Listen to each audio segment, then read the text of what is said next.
پیش آتی ہے وہ یہ ہے کہ اگر تجزیاتی طور پہ ہم یہ کہیں کہ مسلم لیگ نون جو ہے یہ اس کا جو گوڑا ہے یہ 1 فٹ پیچھے ہے پیپلز پارٹی سے، تو ہمیں مسلم لیگ نون کے جو ساتھی ہیں وہ یہ کہتے ہیں کہ آپ نے حق و سچ کی بات نہیں کی۔ اور جب ہم یہ کہتے ہیں کہ پیپلز پارٹی کا گوڑا 1 فٹ پیچھے ہے مسلم لیگ نون سے، تو پھر پیپلز پارٹی کے جو دوست ہیں، جو جاننے والے ہیں، چاہنے والے ہیں، وہ یہ کہتے ہیں کہ آپ نے ہمارے ساتھ انصاف نہیں کیا۔ اس لیے یہ بات بڑی مشکل ہے، کیونکہ جو ضیاء القمر صاحب پاکستان پیپلز پارٹی سے ہیں، وہ بھی منجے ہوئے سیاسی کارکن ہیں، پیدائشی سیاسی کارکن ہیں، اور انہیں بھی 15 سال ہو گئے ہیں، بلکہ 2 دہائیاں ہو گئی ہیں سیاست کے اندر پریکٹیکلی طور پہ آنے کی اور جدوجہد کرنے کی۔ وہ بھی ایک ایک رگ جانتے ہیں، ایک ایک رمز جانتے ہیں کہ کس طرح سے سیاست میں محنت کی جاتی ہے اور حلقے میں لوگوں کے ساتھ کس طرح سے ووٹ بینک کو بڑھایا جاتا ہے، اور ان کی جو جدوجہد ہے وہ اپنی اسٹریٹجی کے مطابق، اپنی کوشش کے مطابق وہ بھی جاری رکھے ہوئے ہیں۔ دوسری طرف مشتاق ناز جو سیاستدان بھی ہیں اور صحافی بھی رہے ہیں، اور ان کو بھی یہ گر تمام آتے ہیں کہ کس طرح سے حلقے کے اندر عوام سے ملا جاتا ہے، ووٹ بینک کس طرح سے بڑھایا جاتا ہے، کمپین کیسے چلائی جاتی ہے، اور وہ اسی حوالے سے، اسی اسٹریٹجی کے ساتھ ابھی تک بہت اچھا کھیل رہے ہیں۔ اور ان دونوں جماعتوں کا، ان دونوں کینڈیڈیٹس کا بالکل 1 to 1 مقابلہ ہے، اور کون کہاں پہ کمزور ہے اور کون کہاں پہ زیادہ مضبوط ہے یہ اگلے ویلاگ میں بتاؤں گا۔ لیکن کچھ ابھی حلقے کے اندر 2-4 ایسی شخصیات ہیں یا ایسے لوگ ہیں جن کا انتظار کیا جا رہا ہے، جس میں تنویر الیاس بھی ہے کہ تنویر الیاس صاحب اپنے ووٹروں کو، اپنے سپورٹروں کو کیا اشارہ دیتے ہیں کہ پیپلز پارٹی کی حمایت کریں یا نون لیگ کی، تو اس سے بھی کافی فرق پڑے گا اور پھر وہ پلڑا زیادہ بھاری ہو جائے گا۔ اور اسی طرح سے کچھ حلقے کے اندر ایسے الیکٹیبل یا سلیکٹیبل لوگ بھی ہیں جو اثر رسوخ اپنے گاؤں کی حد تک رکھتے ہیں، وہ بھی اگر کسی ایک سائڈ پہ سے آ جائیں تو کافی فرق پڑ سکتا ہے۔ اب میں آتا ہوں آخری 2 منٹ میں کہ سعد رفیق صاحب، آپ نے پاکستان کی کافی یہاں پہ تقریر کرتے ہوئے یہ کہا کہ آپ نے بھی جیلیں کاٹی، کوئی شک نہیں، آپ کے اوپر بھی مشکل وقت آیا، کوئی شک نہیں ہے، آپ کی حکومت کو، میاں نواز شریف صاحب کو غیر قانونی طور پہ ہٹایا گیا یا قانونی طور پہ ہٹایا گیا، یہ پاکستان کی عدلیہ جو عدالتی نظام ہے وہ 70 سالوں سے آپ کے سامنے ہے، آپ مجھ سے زیادہ بہتر جانتے ہیں۔ اور اس کے ساتھ آپ نے جو پاکستان تحریک انصاف تحریک انصاف کے جو کارکن بند ہیں، جو ان کے رہنما بند ہیں، جو قائد ان کے بند ہیں، ان پہ تنقید کرتے ہوئے عمران خان کو کہا کہ وہ کمزور تھا یا وہ ایک جتھا تھا، وہ کوئی سیاسی لوگ نہیں تھے۔ میرا صرف آپ سے ایک سوال ہے کہ جس طرح سے پاکستان تحریک انصاف کے لوگوں کو اٹھایا جاتا ہے، اغوا کیا جاتا ہے، ان کو مارا جاتا ہے، ان پہ تشدد کیا جاتا ہے، ان کو ٹارچر کیا جاتا ہے، اور جو نہیں مانتا اس کو اس وقت تک بند رکھا جاتا ہے، جس کی مثال شاہ محمود قریشی ہے، جس کی مثال محمد علی ہے، جس کی مثال خود عمران ریاض جو ایک صحافی ہے وہ ہے، جس کی مثال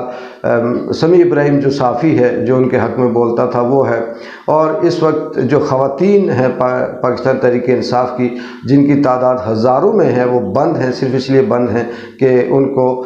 مارا جا رہا ہے، ان کو تشدد کیا جا رہا ہے کہ جی آپ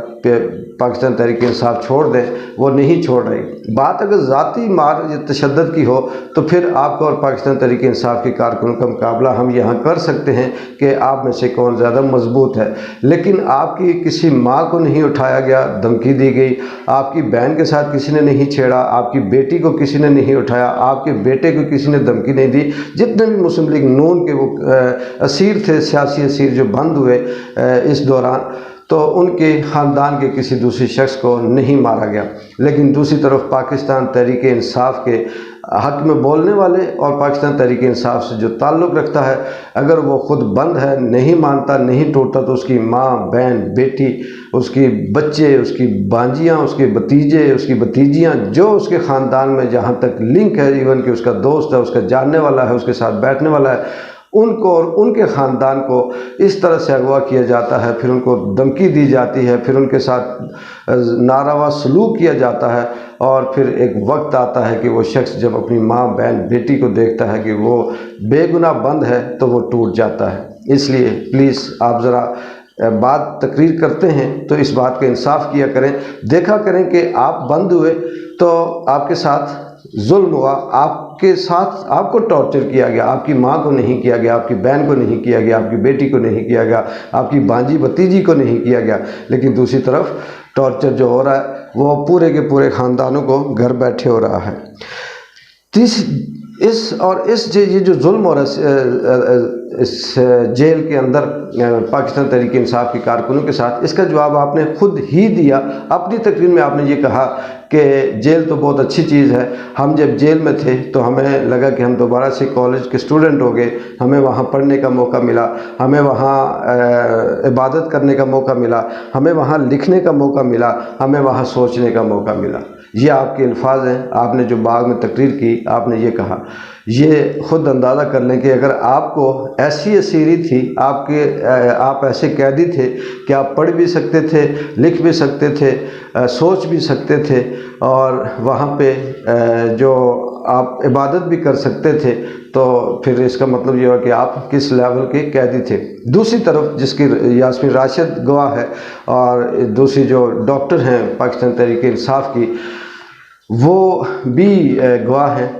کہ ان کو بیٹھنے کے لیے کرسی تک نہیں دی گئی، 24 گھنٹے کھڑا رکھا گیا، ان کے پاؤں سوج گئے، وہاں خالی فرش تھا، اور پھر ان کے ساتھ نہ صرف ان کے ساتھ بلکہ پاکستان تحریک انصاف کے جتنے بھی اسیر ہیں، چاہنے والے یا ماننے والے یا کارکن بند ہیں، ان کو نہ صرف ایک کمرے میں رکھا جا رہا ہے بلکہ ان کو سونے بھی نہیں دیا جا رہا۔ ہر 10 منٹ کے بعد، 20 منٹ کے بعد انہیں ٹارچر کیا جا رہا ہے اور انہیں مجبور کیا جا رہا ہے۔ اگر ان کو بھی اسی طرح سے آپ پلیز آرڈر کر دیں اپنی جوڈیشری کو یا اپنے اس آقا کو، اپنے جو آپ کے حکمران ہیں، کہ یہ جو بند ہیں ان کو پڑھنے کا موقع دیا جائے، عبادت کا موقع دیا جائے، لکھنے اور سوچنے کا موقع دیا جائے، تو پھر بے شک آپ بند رکھیں۔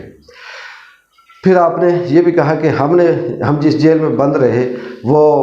1800 پتہ نہیں کون سی انگریزوں کے دور کی جیل تھی، تو ہم اس میں بند تھے، ایک ہی ٹوائلٹ تھا اور کمرہ تھا۔ تو سعد رفیق صاحب 33 سال آپ کی حکومت رہی،